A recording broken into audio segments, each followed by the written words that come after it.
Manic. Y'all, I'm 3v6. I really appreciate all the support on my last video. I got some feedback from you guys from what you want to see. So I just wanted to say that try to post something about every day, even if it's small. I'll be regularly distributing my resources for free, like my vocal chains, templates, and all that stuff that I use. I've changed my process for the new year, and I want to make sure that I'm giving you guys all the same resources that I'm using in case you want to replicate the same processes I use. So I'm going to be creating a Discord where I can drop all that stuff. If you want to be added to that Discord, go over to my Instagram, that 3v6, DM me, and I'll give you a link to the Discord. And that's just so I can be in contact with you directly too. It'll make things easier.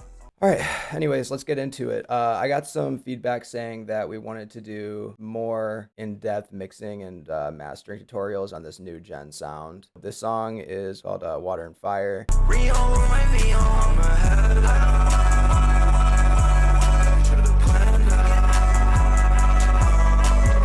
I'll link it down in the description. I really appreciate the love I've gotten on this one. I am gonna have the master chain disabled for the beginning of this, just because it will make my CPU explode. And then at the end, we'll do the same thing where I bounce it out. I'm gonna kind of just quickly go over things for the most part. We're gonna start from the top. What you want is a pretty compressed, stereo wide, and kind of robotic sounding vocal. So the way that we're going to accomplish that, very quick retune speed 0, humanize up to 20. That's just kind of for me. Flex tune to 2. This gives it a little bit more like variation. If you want to be able to like adjust your voice, like in terms of like the format, like an altar boy, you can move this throat knob around. Pause. A de-esser on. Baby girl, nice to meet you.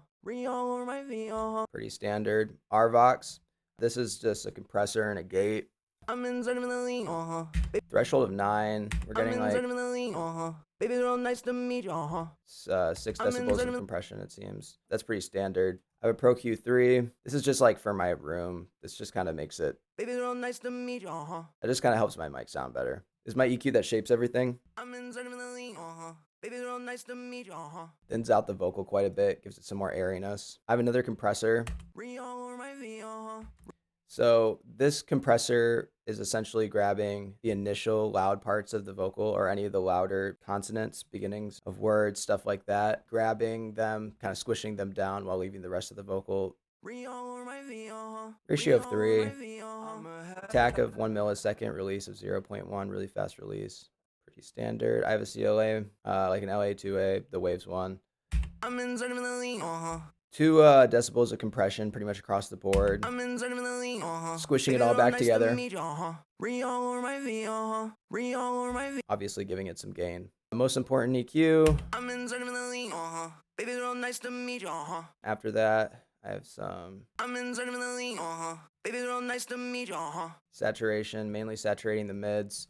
I find that saturating mostly the mids is pretty effective on vocal chains. You can experiment with it and see how you like it, but I've liked it. So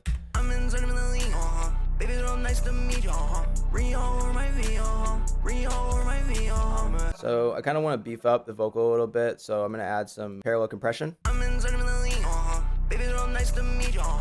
Pretty low threshold, pretty high ratio. Super fast attack, super slow release. EQing it. Mixing it in. This is just to kind of beef it back up.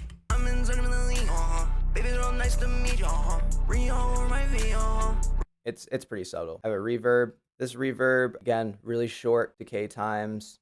No pre-delay, cutting a lot of the highs out, letting the high shelf stay where it's at by default. I'm using the, now setting.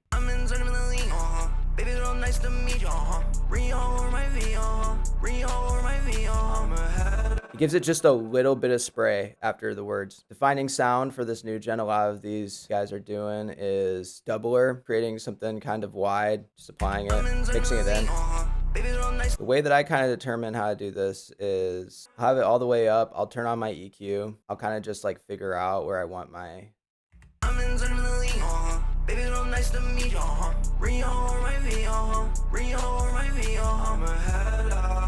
Figure out where I want my low cut to happen. Then I'll kind of thin it out some, and then I'll mix it in.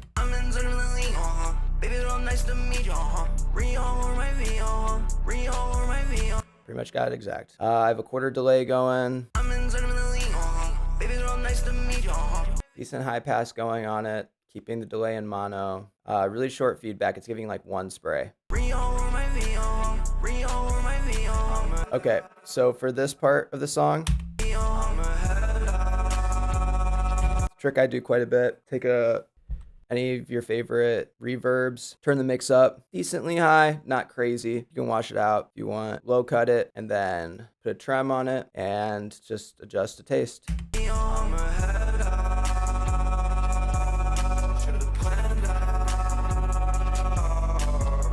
What I try to do with that is match it with the 808 that's playing, so that if this makes sense, this is kind of like a much bigger,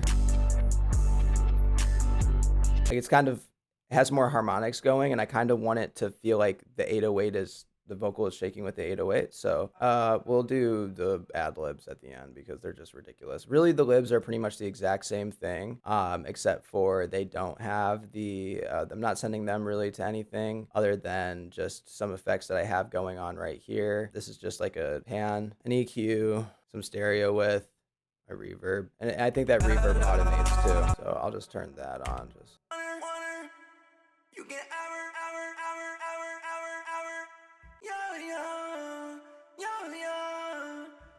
kind of have a back and forth thing going with these.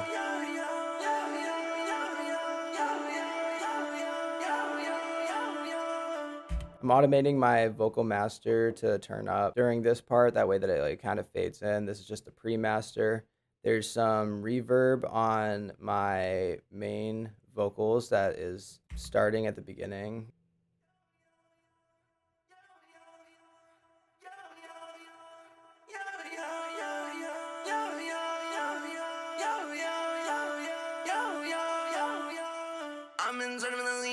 Turning off the delay at the end there.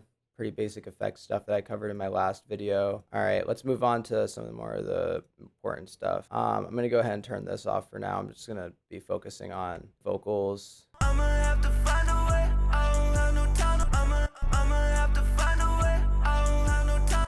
All right, so for the vocal master, what I have going on here is some fresh air, giving it some high end. I'll kind of just go through it one by one, I guess.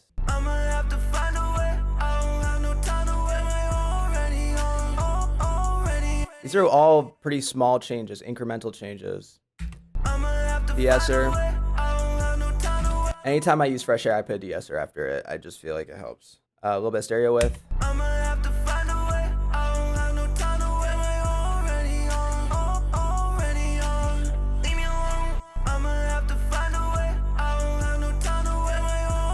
Just a little bit wider. Of course, an EQ at the end of that just to shape it all up.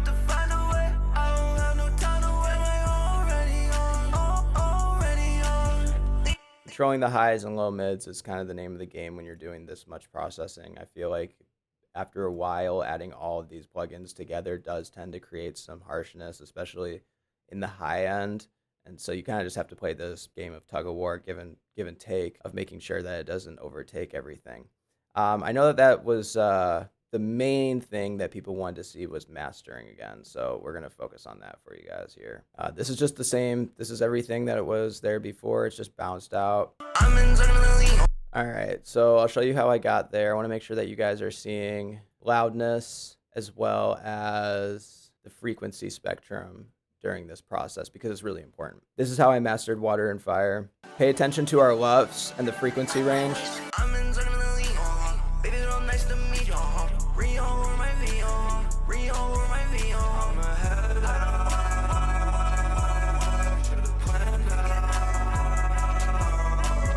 So what we have here is obviously a relatively clean signal, but it's pretty low. -14 LUFs, not loud enough.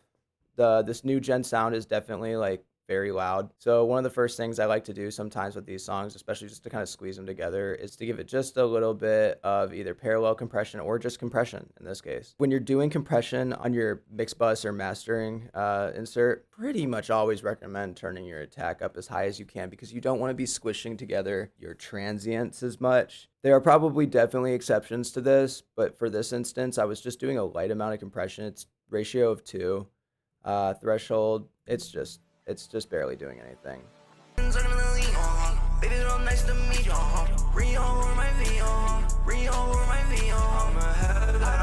giving it some makeup gain. So next, I'm gonna give it some saturation. I really like this faster master preset on Saturn 2. Come in here and kind of just adjust things and mix it in.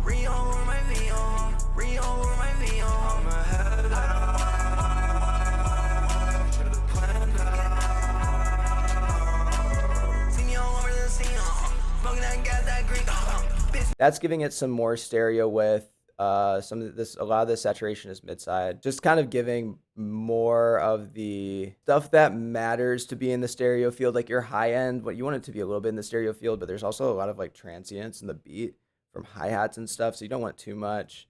Obviously you want your vocals to sit mostly in the middle. Some of this beef, low mid region, this is like the body of your sound, and I find that actually giving it some stereo width, it doesn't work in every case, but this can make the song sound a lot fuller, louder. Obviously, low end, more towards the mid in most cases. All right, then I have my God particle. This one I made super stereo wide. I wanted it to.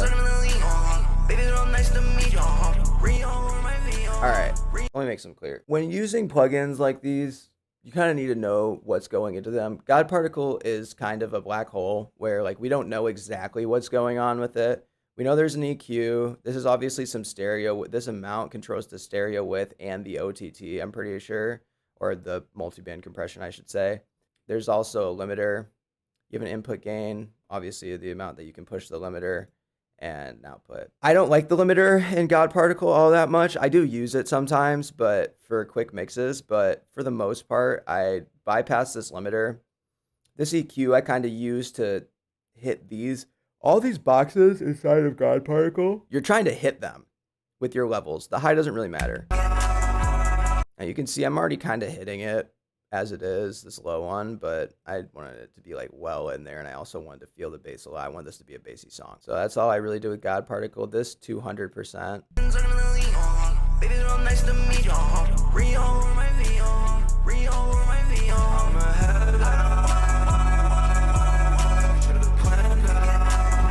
It's one of those sound goodizer type plugins. It sounds really good, but you got to be kind of careful with it because you can end up relying on it too much and kind of give yourself mixed poison. Okay, I know this looks insane. So I wanted to just solve some quick issues with it. I was trying to really push the song louder, so I cut off everything below 20 hertz with a brick wall, everything in the sides below 200 with a brick wall, everything above 20,000 with a brick wall. And then I kind of just turned down the highs just a tad.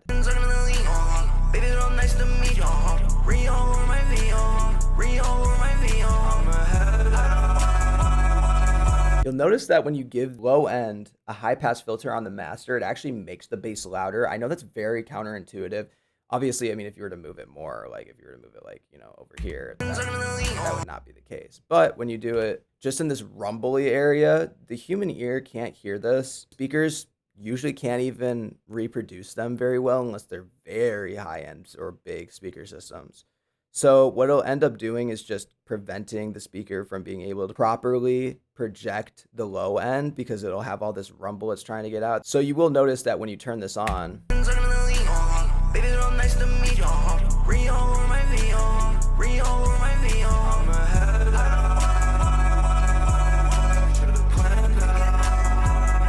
the perceived loudness of that bass definitely goes up.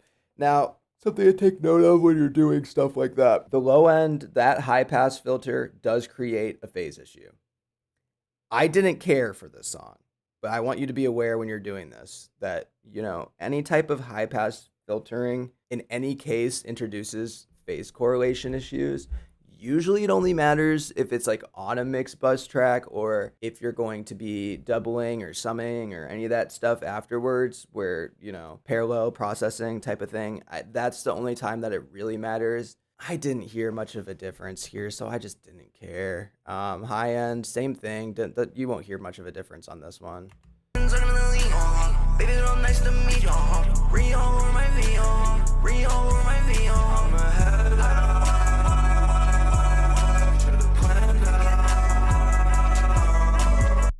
Just a little notch down. All right, so if you see,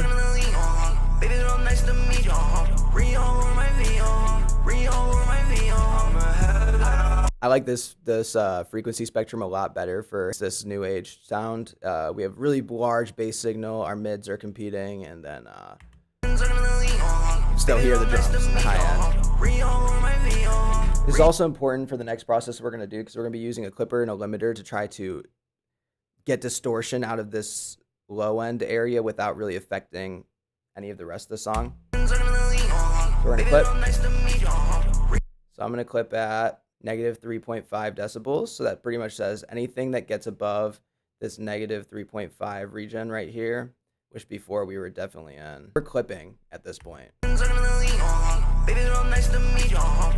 Because of that, we're gonna obviously need to limit and clip, but I also just want to knock it down. Most of that negative 3 decibels and above is the bass. So what we're gonna do, set a ceiling. This quintic type just basically means soft clipping. We're just going to tell it everything that gets above negative 3.5. We're going to fold it back down, create some saturation, some wider waveforms. Sounds kind of messy, I know. I'm not going to gain it back up right now, although if you wanted to hear it.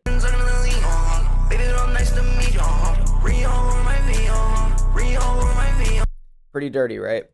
Now, to an extent, that's kind of what you want with this sound, but there's a way that we can clean it up a little bit. We're going to bring it up with a limiter, specifically Pro L. I'm using the punchy preset. I usually start with transparent, and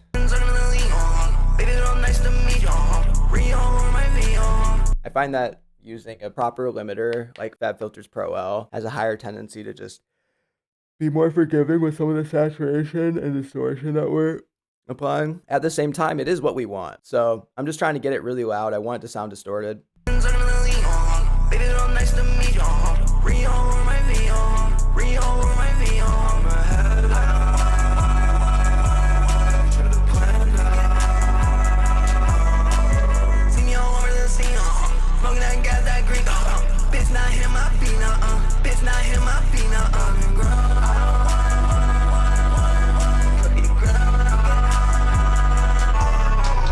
So yeah, that's pretty much it. There's obviously a lot of automations going on with effects.